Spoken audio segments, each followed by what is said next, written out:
Dobrodošli u još jednu epizodu Minecraft. Danas ću vam pokazati kako napraviti neke stvari koje su vrlo potrebne u Minecraftu za preživljavanje. Evo, prvo treba će vam daske i zanatski sto. Onda uzmete, postavite zanatski sto i uđete u njega. Daske i stavite ovako, vidite, da bi napravili štapiće.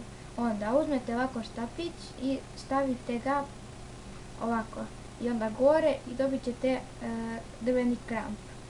Onda opet možete tako staviti ovako i dobit ćete drvenu sekiru. Onda opet stavite tako štapić i ovdje jednu dasku i dobit ćete drvenu lopatu. Onda stavite ovdje jedan štapić, ovdje dve daske i dobit ćete drveni mač.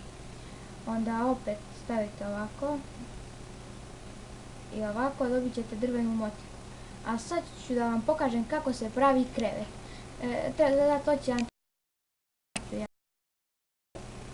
vuna i sada opet jedan daske, stavite dole 3 daske.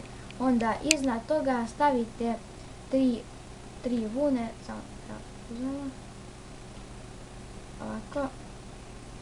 Stavite dole 3 daske, onda gore iznad 3 vune i dobit ćete krevet.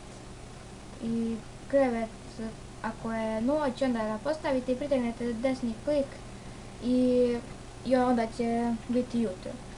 Eto, to je bilo to što se tiče ovog sljedećeg epizoda.